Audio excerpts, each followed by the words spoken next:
Neat ವಿಚಾರದಲ್ಲಿ ದೇಶ ವಿರೋಧಿ ಸಂಚು ಆರೋಪ. ಮೈಸೂರಿನಲ್ಲಿ ಬಿಜೆಪಿ ಬೃಹತ್ ಪ್ರತಿಭಟನೆಗೆ ಕರೆ. ರಾಮಸ್ವಾಮಿ ವೃತ್ತದಲ್ಲಿ ಹೋರಾಟ. ನೀಟ್ ಪರೀಕ್ಷೆ ವಿಚಾರದಲ್ಲಿ ಕಾಂಗ್ರೆಸ್ ಎರಡು ಪಕ್ಷಗಳು ದೇಶ ವಿರೋಧಿ ಸಂಚು ಹೂಡಿವೆ ಎಂದು ಆರೋಪಿಸಿ ಬಿಜೆಪಿ ಮೈಸೂರು ಇಂದು ಬೃಹತ್ ಪ್ರತಿಭಟನೆ ಮೈಸೂರು ರಾಮಸ್ವಾಮಿ ಸರ್ಕಲ್ನಲ್ಲಿ ನಡೆದಿದೆ.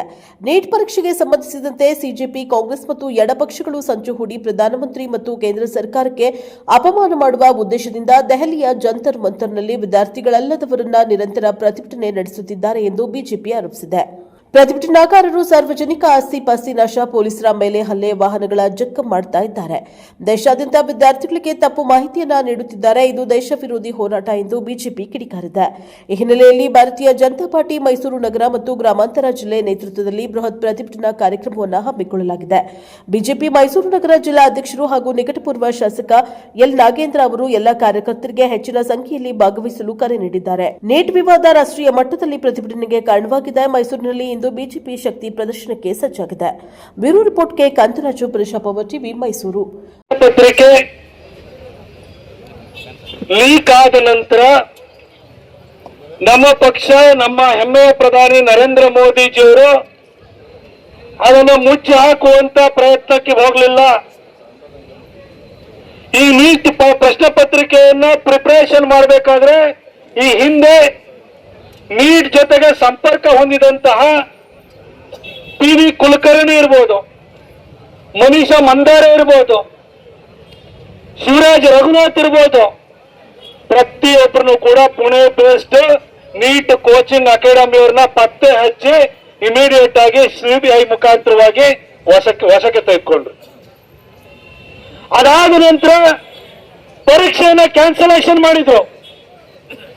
ಕ್ಯಾನ್ಸಲೇಷನ್ ಮಾಡಿ ಜೂನ್ 21ನೇ ತಾರೀಕು ಪರೀಕ್ಷೆ ನಡೆದು ಅಲ್ಲಿ 10 ಲಕ್ಷಕ್ಕಿಂತ ಹೆಚ್ಚು ಜನ ಕ್ವಾಲಿಫೈ ಆಗಿದ್ದಾರೆ. ಅವರೆಲ್ಲರಿಗೂ ಕೂಡ ಸೂಕ್ತ ರೀತಿಯಲ್ಲಿ ಅಡ್ಮಿಷನ್ ಆಗುತ್ತೆ. ಆದ್ರೆ ಈ ನಡುವೆ ಧರ್ಮೇಂದ್ರ ಪ್ರಧಾನ್ ರಾಜೀನಾಮೆ ಕೊಡಬೇಕು ಅಂತ ಫಸ್ಟ್ ತಗಾದೆ ತೆಗೆದ್ರು. ಅದಾದ ನಂತರ ಮೋದಿ ಅವರನ್ನ ಜಂತರ್ ಮಂತರ್ ಹೋಗಿ ಕೊಲೆ ಮಾಡಬೇಕು ಅಂತ ಬೆದರಿಕೆ ಹಾಕುವಂಥದ್ದು, ಅದಕ್ಕೆ ಕಾಂಗ್ರೆಸ್ ಅವರು ಸಾಥ್ ಕೊಡುವಂತ ಕೆಲಸ ಪ್ರಾರಂಭ ಆಗಿದೆ. ನಾನು ನೀಟ್ ಬಗ್ಗೆ ಸ್ವಲ್ಪ ಹೇಳಲಿಕ್ಕೆ ಬಯಸ್ತೇನೆ, ಯಾಕಂದ್ರೆ ನಮ್ಮೆಲ್ಲ ಕಾರ್ಯಕರ್ತರು ಇದ್ರಿ, ಮಾಧ್ಯಮದವರು ಇದ್ರಿ. ನೀಟ್ ಅನ್ನೋದು ನ್ಯಾಷನಲ್ ಎಲಿಜಿಬಿಲಿಟಿ ಮತ್ತು ಎಂಟ್ರೆನ್ಸ್ ಟೆಸ್ಟ್ ಅಂತ ಏನಿದೆಯಲ್ಲ, ಇದನ್ನ 2010ರಲ್ಲೇ ತರಬೇಕು ಅಂತ UPA ಸರ್ಕಾರ ಇರಬೇಕಾದ್ರೆ ಇದ್ರ ಬಗ್ಗೆ ಯೋಚನೆ ಬಂತು. UPAದವರು 2013ರಲ್ಲಿ ಫಸ್ಟ್ ಟೈಮ್ CBSE ಮುಖಾಂತರ ಮೆಡಿಕಲ್ ಕೌನ್ಸಿಲ್ ಆಫ್ ಇಂಡಿಯಾದವರು ಪರೀಕ್ಷೆ ಮಾಡಿದ್ರು. ಆದ್ರೆ ಸುಪ್ರೀಂ ಕೋರ್ಟ್ ಈ ಕಾಂಗ್ರೆಸ್ ಸರ್ಕಾರದ ಮೂಗಿನ ಕೆಳಗಡೆ ಇದ್ದಂತ medical council of India CBSE ಮುಖಾಂತರ ಮಾಡಿದಂತ ಪರೀಕ್ಷೆ ಸರಿ ಇಲ್ಲ, ಇದನ್ನ ಪ್ರೈವೇಟ್ ಕಾಲೇಜಸ್ಗೆ, ಸ್ಟೇಟ್ ಗವರ್ಮೆಂಟ್ಗಳಿಗೆ ಇದನ್ನು ಇಂಪ್ಲಿಮೆಂಟ್ ಮಾಡೋದಕ್ಕೆ ನಾವು ಡೈರೆಕ್ಷನ್ ಕೊಡಕ್ಕಾಗಲ್ಲ, ಸರಿಯಾಗಿ ಸೂಕ್ತ ರೀತಿಯಲ್ಲಿ ನಡೆದಿಲ್ಲ ಅಂತ ಹೇಳಿ ಸುಪ್ರೀಂ ಕೋರ್ಟ್ ಇಡೀ ಪರೀಕ್ಷೆನ ಕ್ಯಾನ್ಸಲ್ ಮಾಡ್ತು. ಇದು ಕಾಂಗ್ರೆಸ್ನ ಹಿನ್ನೆಲೆ, ಕಾಂಗ್ರೆಸ್ನ ಯೋಗ್ಯತೆ. ಆದ್ರೆ ನಮ್ಮ ಪ್ರಧಾನಿ ನರೇಂದ್ರ ಮೋದಿ ಅವರು ಬಂದ್ರು. 2014ರಲ್ಲಿ ಬಂದಾದ ನಂತರ ನೀಟನ್ನ ತರಬೇಕು ಅಂತ ಅವ್ರಿಗೆ ಯೋಚನೆ ಬಂತು. ಯಾಕೆ ನೀಟ್ ಬರಬೇಕು ಅಂತ ಹೇಳಿದ್ರೆ, ಇಲ್ಲ ನೋಡಿ, ಪ್ರೈವೇಟ್ ಯೂನಿವರ್ಸಿಟಿಗಳಿದ್ದಾವೆ, ಡೀಮ್ಡ್ ಯೂನಿವರ್ಸಿಟಿಗಳಿದ್ದಾವೆ, ಪ್ರತಿಯೊಂದು ಕಾಂಗ್ರೆಸ್ ಸರ್ಕಾರಕ್ಕೆ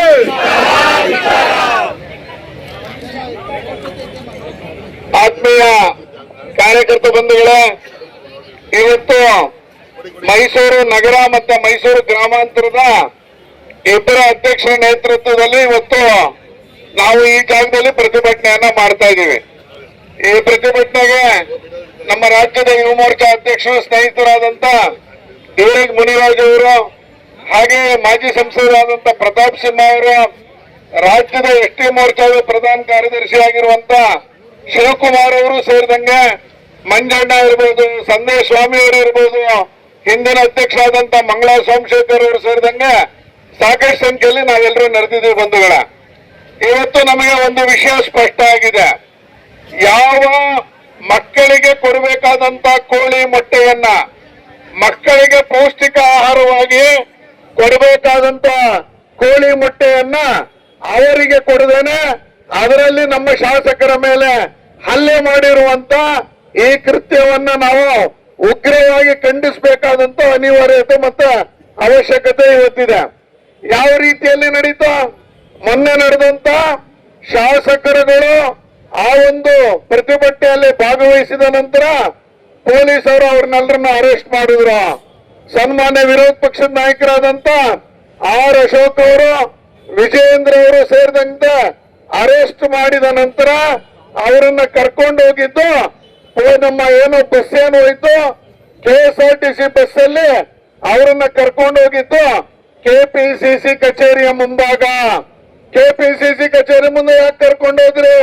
ಶಾಸಕರನ್ನ ಅರೆಸ್ಟ್ ಮಾಡಿದ ಬಸ್ ಅಲ್ಲಿ ಹೇಗೆ ಹೋಗಿ ನಿಂತ್ಕೊಳ್ತು? ಯಾರ ಕುಮ್ಮಕ್ಕಿಂದ ನಿಂತ್ಕೊಳ್ತು? ಇವತ್ತು ಅಲ್ಲಿ ನಿಂತ್ಕೊಂಡ ತಕ್ಷಣ ಅಲ್ಲಿಯ ಶಾಸಕರು, ಅಲ್ಲಿಯ ನಮ್ಮ ಕಾರ್ಯಕರ್ತರು ನಮ್ಮ ಜಿಲ್ಲಾಧ್ಯಕ್ಷರ ಮೇಲೆ ಕೋಳಿ ಮೊಟ್ಟೆಯನ್ನ ಹೊಡೆಯುವಂತ, ದೊಣ್ಣೆಗಳಿಂದ ಬಂದು ಬಸ್ಗಳಿಗೆ ಹೊಡೆಯುವಂತ ಎಲ್ಲ ಪ್ರಯತ್ನವನ್ನ KPCC ಒಳಗಡೆಯನ್ನ ಮಾಡುವಂತ ಪ್ರಯತ್ನ ಮಾಡ್ತಲ್ಲ, ಯಾರ ಕುಮ್ಮಕ್ಕಿದು? ಅದಕ್ಕೆ ಹೇಳಿದ್ದು ಇದು ಕೊತ್ವಾಲ್ ರಾಜ್ಯ ಆಗ್ತಾ ಇದೆ, ಇದು ಜಯರಾಜ್ ಅವರ ರಾಜ್ಯ ಆಗ್ತಾ ಇದೆ.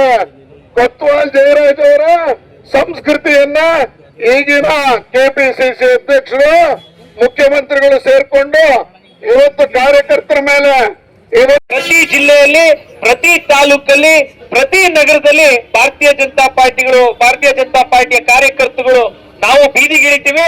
ನಮ್ಮ ಯುವಕರಿಗೆ ಏನಿದೆ ವಿಷಯ, ನರೇಂದ್ರ ಮೋದಿ ಅವರು ಏನೆಲ್ಲ ಕ್ರಮ ವಹಿಸಿದ್ದಾರೆ, ಕೇಂದ್ರ ಸರ್ಕಾರದ ಧರ್ಮೇಂದ್ರ ಪ್ರಧಾನ್ ಅವರು CBI ತನಿಖೆಗೆ ಯಾವತ್ತು ವಹಿಸಿದ್ರು, ಈ ವಿಷಯಗಳನ್ನ ಯುವಕ ಯುವತಿಯರಿಗೆ, ಈ ದೇಶದ ಸಾರ್ವಜನಿಕರಿಗೆ ತಿಳಿಸೋ ಕೆಲಸವನ್ನ ಎಲ್ಲಾ ಕಾರ್ಯಕರ್ತರುಗಳು ಮಾಡೋಣ.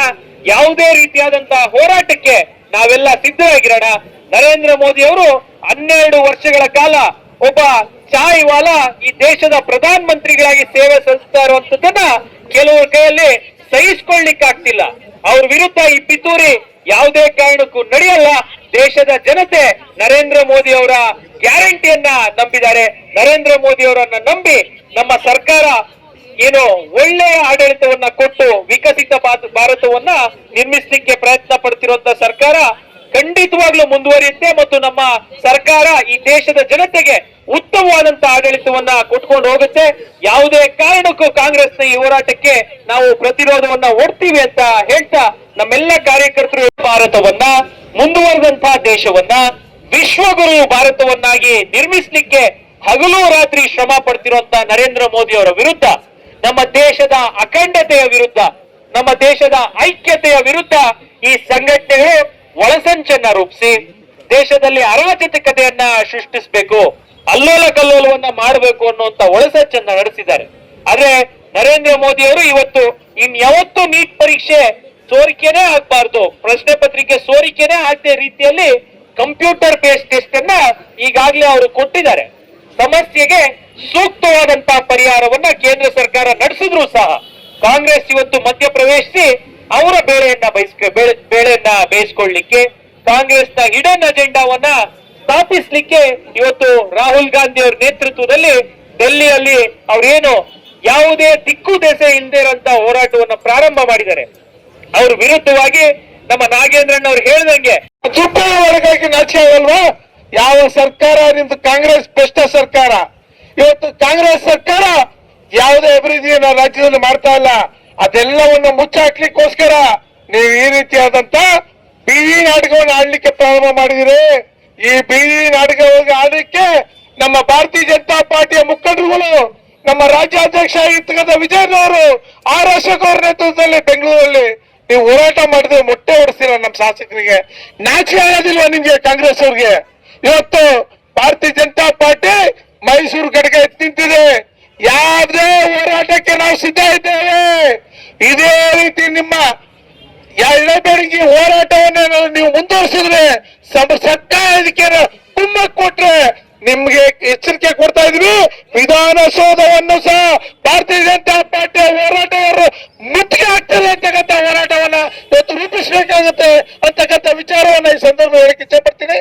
ಅದೇ ರೀತಿ ಕರೆದಂತ ಸಂದರ್ಭದಲ್ಲಿ ದೊಡ್ಡ ಸಂಖ್ಯೆಯಲ್ಲಿ ಬಂದಿರತಕ್ಕಂಥ ನಮ್ಮೆಲ್ಲ ಕಾರ್ಯಕರ್ತರ ಒಂದು ಮನೋಸ್ಥಿತಿಯನ್ನು ನೋಡ್ಬೇಕು. ನಮ್ಮ ಮಂತ್ರಿಗಳು ರಾಜೀನಾಮೆ ಕೊಟ್ಬಿಟ್ರೆ ನಿಮ್ದು ಆಗಿರ್ತಕ್ಕಂಥ ಸಮಸ್ಯೆ ಸರಿ ಹೋಗುತ್ತಾ? ನೀವು ಬೆಂಗಳೂರಲ್ಲಿ ಕ್ರಿಕೆಟ್ ನಡೆಸೋದ್ರಲ್ಲ, RCB ಗೆದ್ದಂತ ಸಂದರ್ಭದಲ್ಲಿ 11 ಜನ ಸತ್ತಲ್ಲ, ಯುವಕ ಮಿತ್ರರು ಸತ್ತಲ್ಲ, ಕ್ರಿಕೆಟ್ ಪ್ರೇಮಿಗಳು. ಅವತ್ತು ನೀವು ರಾಜೀನಾಮೆ ಕೊಟ್ರ? ನಿನ್ನೆ ಸರ್ಕಾರ 2016 ಕೆಮ್ಮಣ್ಣ ರತ್ನಾಕರ್ ಅವರು ಮಂತ್ರಿ ಇದ್ರು, ಶಿಕ್ಷಣ ಸಚಿವರಿದ್ರು. ಅವತ್ತು ಪೇಪರ್ ಲೀಕ್ ಆಗಿತ್ತು. ಅವತ್ತು ನೀವು ರಾಜೀನಾಮೆ ಕೊಟ್ರ? ನಿಮ್ಗೆ ಯಾವುದೇ ರಾಜೀನಾಮೆ ಕೇಳುವಂತ ನೈತಿಕ ಶಕ್ತಿ ಕಾಂಗ್ರೆಸ್ ಸರ್ಕಾರಕ್ಕೆ ಇಲ್ಲ ಅಂತಕ್ಕಂಥ ವಿಚಾರವನ್ನ ಈ ಸಂದರ್ಭದಲ್ಲಿ ಹೇಳ್ತಾ, ಇವತ್ತು ನೀವೇನಾದ್ರೂ ದೆಹಲಿ ರೀತಿಯಲ್ಲಿ ರಾಜ್ಯಾದ್ಯಂತ ಹೋರಾಟ ಮಾಡಿಸ್ಬಿಡ್ತೀವಿ. ಬೇರೆ ಶ್ರೀಲಂಕಾದಲ್ಲಿ ದಂಗೆ ಎಣಿಸ್ಬಿಟ್ವಲ್ಲ ಆ ರೀತಿ, ಅದೇ ರೀತಿ ನೇಪಾಳದಲ್ಲಿ ಗಲಾಟೆ ಆಯ್ತಲ್ಲ ಆ ರೀತಿ ನೀವು ಭ್ರಮೇಲಿದ್ರೆ ಆ ಕನಸನ್ನ ನೀವು ಕಾಣಂತ ಇವತ್ತೇ ಬುಡಿ ಅಂತಕ್ಕಂಥ ಎಚ್ಚರಿಕೆಯನ್ನು ಕೊಡ್ತಾ, ಭಾರತೀಯ ಜನತಾ ಪಾರ್ಟಿ ಮೈಸೂರು ನಗರದಲ್ಲಿ ನೀವು ಎಲ್ಲಾದ್ರೂ ವಿದ್ಯಾರ್ಥಿಗಳನ್ನ ಬಳಸೋದಾದ್ರೆ ಅದ್ರ ವಿರುದ್ಧ ಹೋರಾಟ ಮಾಡ್ಲಿಕ್ಕೆ ನೀವು ಎಲ್ಲಿ ಯಾವ ಕಾಲೇಜ್ ಮಾಡ್ತೀವಿ ಆ ಕಾಲೇಜ್ ಮುಂದೆ ಬಂದು ನಾವು ಭಾರತೀಯ ಜನತಾ ಪಾರ್ಟಿಯವರು ನಮ್ಮ ಶಕ್ತಿ ಏನು, ನಮ್ಮ ವಿಚಾರ ಏನು ಅಂತಕ್ಕಂಥದ್ದನ್ನ ತಿಳಿಸ್ಲಿಕ್ಕೆ ಅನುವು ಮಾಡ್ಕೊಳ್ಬೇಕಾಗತ್ತೆ ಅಂತಕ್ಕಂಥ ಎಚ್ಚರಿಕೆ ಗಂಟೆಯನ್ನು ಕೊಡ್ತಾ, ಇವತ್ತು ಕಾಂಗ್ರೆಸ್ ಅವರು ಈ ಒಂದು ಬೆದರಿಕೆಯನ್ನ ಹಾಕೋದನ್ನ ನಿಲ್ಲಿಸಬೇಕು. ಈ ರೀತಿಯಾದಂತ ವಿದ್ಯಾರ್ಥಿಗಳನ್ನ ಈ ಶಿಕ್ಷಣವನ್ನ ಕಾಂಗ್ರೆಸ್ ನೀತೀಕರಣ ಮಾಡ್ಲಿಕ್ಕೆ, ನಿಮ್ಮ ಕಚೇರಿಗಳನ್ನ ಮಾಡ್ಕೊಳ್ಳಿಕ್ಕೆ ಕಾಲೇಜ್ಗಳನ್ನ ಕಾಂಗ್ರೆಸ್ ಕಚೇರಿ ಮಾಡಕ್ ಕೊಟ್ಟಿದ್ದೀರಿ ನೀವು. ಅದನ್ನ ನಾವು ತಡೆಯುತ್ತೀವಿ ಹೋರಾಟದ ಮೂಲಕ ಅಂತಕ್ಕಂಥ ಹೇಳ್ತಾ ಇವತ್ತೊಂದು ಮಾತಾಡಕ್ಕೆ ಅವಕಾಶ ಏನಿಲ್ಲ ನೋಡಿ, ಕಾಂಗ್ರೆಸ್ ಪಕ್ಷದವರು ವಿದ್ಯಾರ್ಥಿಗಳದ ಒಂದು ಸಮಸ್ಯೆಗೆ ಒಂದು ಪ್ರತ್ಯೇಕವಾದಂತಹ ಹೋರಾಟ ಮಾಡದೆ ವಿದ್ಯಾರ್ಥಿಗಳಲ್ಲಿ ಬಂದು ಸೇರ್ಕೊಂಡು ನಿಮ್ಮ ಒಂದು ಬೆಳೆ ಬೇಯಿಸ್ಕೊಳ್ಳೋದು ತಪ್ಪು. ರಾಹುಲ್ ಗಾಂಧಿ ವಿರೋಧ ಪಕ್ಷದ ನಾಯಕರಾಗಿದ್ದೀರಾ, ದೊಡ್ಡ ಪಕ್ಷದ ಮುಖಂಡರಾಗಿದ್ದೀರಾ, ನೀವು ಏನೇ ಇದ್ರು ಪ್ರತ್ಯೇಕವಾದಂತ ಹೋರಾಟ ಮಾಡಿ. ಅಲ್ಲಿ ವಿದ್ಯಾರ್ಥಿಗಳ ಜೊತೆ ಬಂದು ಸೇರ್ಕೊಂಡು ಬೆಳೆ ಬೇಯಿಸ್ಕೊಳ್ಳೋದು ಬೇಕಾಗಿಲ್ಲ ಅನ್ನುವಂತ ಒಂದು ವಿಷಯನ ನಾನು ಹೇಳ್ತಾ ಇದ್ದೆ. ಅದೇ ತರ ಕಾಂಗ್ರೆಸ್ ಪಾರ್ಟಿ ಅವ್ರು ಯಾರಿದ್ದೀರಾ, ನಿಮ್ದೊಂದು ಪಕ್ಷ ಇದ್ರೆ ಸಪರೇಟ್ ನೀವು ಹೋರಾಟ ನಡೆಸಿ. ವಿದ್ಯಾರ್ಥಿಗಳದ್ದು ತಗೊಂಡ್ ಬಂದು ನೀವು ಮಾಡಕ್ಕಾಗೋದಿಲ್ಲ. ಕೇಂದ್ರ ಸರ್ಕಾರ ನಿಮ್ಗೆ ಕರಿತಾ ಇದೆ ತಾನೆ, ಯಾರು ಮುಖಂಡರು ಬನ್ನಿ ಚರ್ಚೆಗೆ ಬನ್ನಿ ಬಗೆಹರಿಸೋಣ ಅಂತ. ಇಲ್ಲಿಗೆ ಬನ್ನಿ, ಇಲ್ಲೇ ಚರ್ಚೆ ಮಾಡಿ. ನನಗೆ ಏನ್ ಯಾವ್ದೋ ಪುಟಾಣಿ ದೇಶ ಅಲ್ಲ, ಯಾವ್ದೋ ಶ್ರೀಲಂಕಾ ಅಲ್ಲ, ಯಾವ್ದೋ ನೇಪಾಳ ಅಲ್ಲ. ಇದು ಇಡೀ ವಿಶ್ವದಲ್ಲೇ ನರೇಂದ್ರ ಮೋದಿ ಅವರು ಆಳ್ತಾ ಇರುವಂತ ಬಹಳ ಗಟ್ಟಿ ಪ್ರಜಾಪ್ರಭುತ್ವ ದೇಶ, ಲಕ್ಷಾಂತರ ಸಾಧು ಸಂತರು ಇರುವಂತ ದೇಶ. ಈ ದೇಶನ ನೀವು ರಾಷ್ಟ್ರ ವಿರೋಧಿಗಳ ಜೊತೆ ಸೇರ್ಕೊಂಡು ಏನಾದ್ರೂ ಡಿಸ್ಟರ್ಬ್ ಮಾಡ್ತೀನಿ ದೇಶನ ಅಂದ್ರೆ ಅದು ನಿಮ್ ಕನಸು ಅಷ್ಟೇ. ಮುಂದಿನ ದಿವಸಗಳಲ್ಲಿ ನಿಮ್ಗೆ ಜನ ಪಾಠ ಕಲಿಸ್ತಾರೆ.